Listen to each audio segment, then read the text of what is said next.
Hello everyone, I'm Xiao Gang.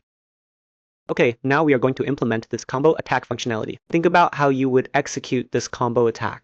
Your first reaction might be that when I play the second animation, I need to consume the first animation. So, can I set this variable on the client or the server? Then, through property replication or some other method, I can synchronize this combo index. Of course, you can do it this way, but it will introduce additional network overhead. And doing it this way will make your code very messy. But you could also modify the GS. You could specifically write a game ability, and within it, write some very complex combo index logic that would also work. Now, let me introduce to you a way of writing for jargon. This way, it can be relatively simpler, and it can also be implemented, that is all. That is, no matter how many combo animations you have, that is, 2 or 3, you only need to modify your animation assets. So how do we implement it? First of all, let's close this project first. We need to abstract a separate component to do this. Okay, let's go to this ComBank area. The code we write here, the class time might be a bit longer. We create 2 new classes. Create 2 new classes, then let it refresh. Let's refresh the project. As for this component, we don't want it to do network synchronization. We don't want it to do network synchronization because too much network synchronization will cause a serious problem, which is time. That is many times when you call a component. This component may not have been generated on the client yet, but it has been called on the server. Then when you try to call it on the client, it will cause a problem. It's a timing issue. It will cause you to have a lot of trouble handling timing. In this chapter, the content of this chapter will not go into detail for you about how to extract a universal platform for network timing to handle it, because in level, it continuously advances through the process of actor initialization. It keeps pushing forward. That is, after each component finishes initialization, it will recursively check whether all components have been initialized. When the last component finishes initialization, then it is considered fully initialized. Then it will continue to proceed. Of course, this logic flow is very complex. If you are interested, you can check out our layer analysis tutorial. It explains in detail. It's free. This one is free. Okay, now we have this research tutorial, and the name of this component, we'll just call it this, called GeoGains combo component, and it is specifically used to handle the combo connection issue. As for this connection component, we'll start here. We haven't included the same file here. You can include it, of course. Later, if we create it automatically through a method, it might help to include it. It doesn't really matter. It's fine if we write it ourselves. Also include the reflection file. Then here, we will inherit it. Let's first create such a component. It's just like this. There's not much to say about this. Then, since we have a common base, we can make it inherit this common base. This way, we can write some common component methods. Because we might need to write many components, let's include this common base component like this. Okay, at this point, it should actually be able to compile. Let's compile it. Let's wait a moment for it to finish compiling. Okay, the code compilation has no issues, although it still shows a lot of red lines, right? But we won't worry about it, because it doesn't really affect our code writing. It hasn't scanned through yet. Maybe you say, it's still parsing and analyzing this file. Never mind it. Then first of all, we, in this place, write our constructor. We write the constructor. We create its implementation. Okay, then inside the constructor, we disable tick because we simply don't need tick. Right. We will use tick later. We try to avoid using tick as much as possible, but especially do not write tick code on the server. But on the client, you can tick freely, because the client's load is actually relatively light. Since this one it is not truly synchronized, we are actually using state synchronization. Okay, then we have a begin play method here. Let's create the begin play method. We must call super, because if you omit this super, it will cause serious problem, because it will prevent many functions from working. Your blueprint won't be implemented, or some code might be completely missing. These are all common issues.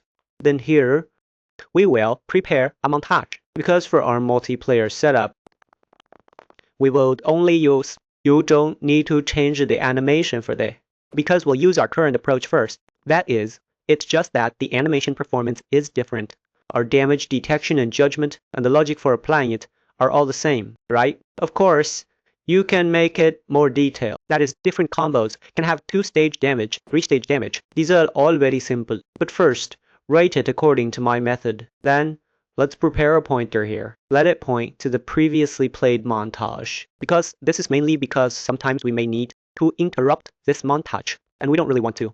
We only need to interrupt the montage from our previous combo segment, rather than interrupting other montages, so we need to save it. That is the montage that was just playing. What its state was, we only interrupt the previous montage. So here we store such a pointer, and this is our combo index, and this is the maximum index of the combo index. Right, and this is, and here we prepare a short place.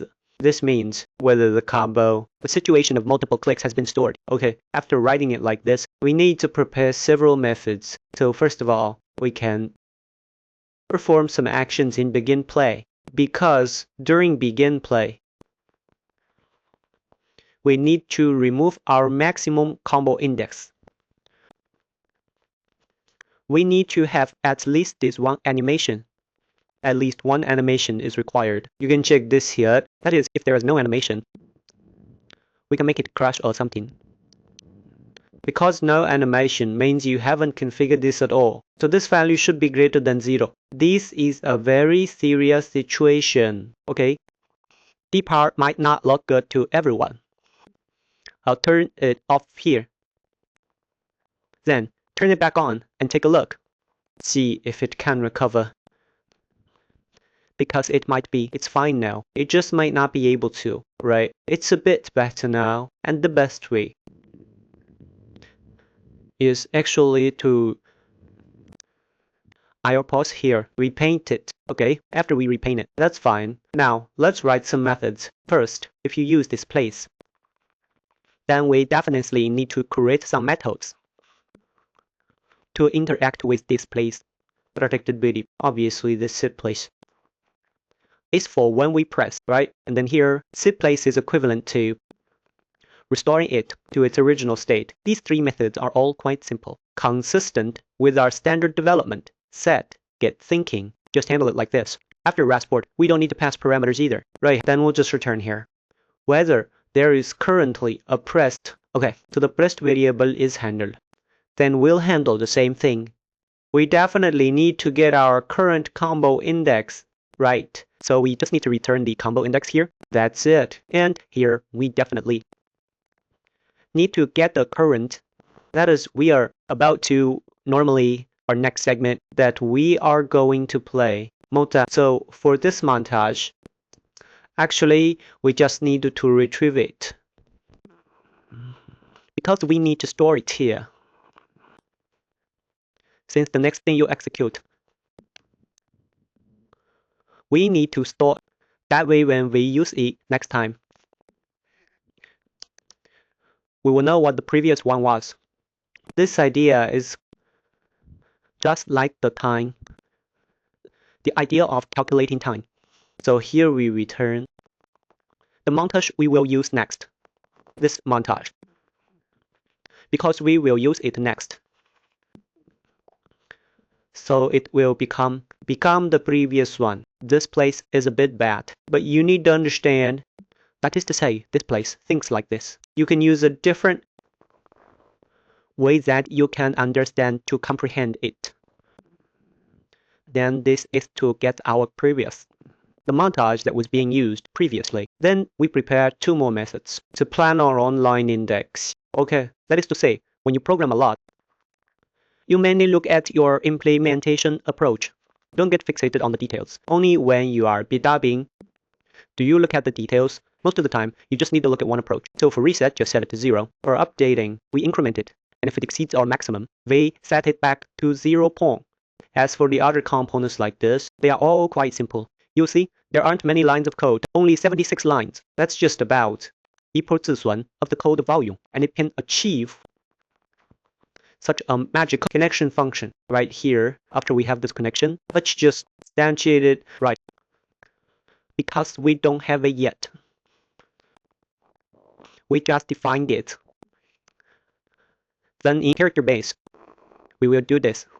Instantiation of the connection. Of course, during the actual development process, we will, according to different needs, abstract different such components. Here not too many subdivisions were made. We just put .s all together here, okay? We put our connection components here. But this network component definitely needs a forward declaration. This OBJ's PDR, just treat it like a screw pin. Don't overthink it, because it's quite complex. Just treat it like a screw pin. But during an interview, they sometimes ask you about Unreal Engine 5 and Unreal Engine 4, what this OBJ's PDR is, what VAC OBJ's PDR actually is. Then you might need to look into it more deeply. Now, just treat it as a compass pointer. This way of writing and that way of writing. Actually, you can understand them as the same for now. It's completely fine. No problem at all. Okay. As for this component, we'll leave it open. Actually, we don't need it. Okay, now that we have this component, we definitely need to instantiate during our construction, right? Because right now it's still just a pointer. So during the instantiation process, we place it at this position. This is our GIS related component. Then our networking component, we just instantiate it like this. And here, we need to include, because here you are dealing with instantiation, it must be clear what kind of class it actually is. So here we need to include the header file. Okay, you will find that after including it, there is no problem here. So we have not enabled replication here. Be sure to pay attention to this part. Okay, after doing this, we can go back to our blueprint. Okay, this lesson is okay. We'll still talk for 10 minutes. Next, we'll spend about 5 minutes configuring this blueprint logic for everyone. Then it will be clearer for everyone. Let's wait a moment. Wait for the compilation to finish. As for our current writing method, the way we write each subsequent skill is actually different. You should adjust it according to your own needs. Go to customize and modify. Currently, this writing method is this writing method within the level, because level is a design game. For this kind of progressive attack, it just did it casually. Not exactly casually. What it did was relatively simple, because a project might have only 1 or 2 progressive attacks. But if you are making an RPG, there might be many mental attacks. Then at this point, let's pay attention. We won't configure it here. We need to go into this fairy coin and configure it there, because this animation asset, we input XG. Let's see if we can find it here. We still need to open it. Actually, it's quite slow. The reason it's slow, I explained earlier. You see, here is our component, and we should have a montage variable here. We'll put 3 animations in it. Okay, that's our B, C, D, right? Okay, so with 3 animations, we need to chain them together, right? So if we chain it, we go back to our manner here. Then here we need to write a method. We call it select montage. We give it a shape. This way it's clearer. Okay, it's called select montage. As for this select montage, actually we can use this. Where does this method come from? It's the method we wrote in the parent class of all our abilities. This way we can get our character class. After getting the character class, we can directly get our combo component. Right, we can get our combo component. After we get our combo component, we can get our current combo montage. That is, the montage we want to use right now. Right, then after we get it, we need to update this component. Because we've taken it once, we might need to use a different one next time. So we let it update.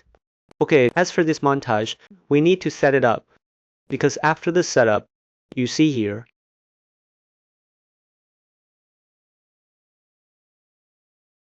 okay, after this setting, we can successfully update this montage. So here we call this method select montage. We move the entire back part toward the plane. We still have a lot of code to write. This should be this. This sleek is misspelled. Let's fix the spelling. And note here, actually it likes to sometimes add spaces when you create functions. For example, like this. Don't write it like this. As a standard programmer, it's best not to write any spaces, because it's very annoying, and this place can control our playback rate. Now let's test it.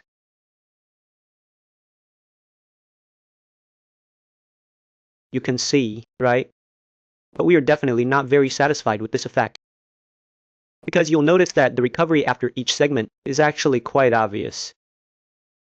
Yes, but it does achieve the combo. You can see. And there is a problem.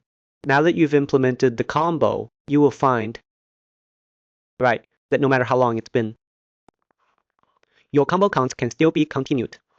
But let's ignore this issue for now. Just ignore it. So now at this point, we can adjust the playback rate to make it faster for everyone. Make it faster. For example, let's give it a playback rate of 2.0. Okay, this is very fast now, right? So just get this point.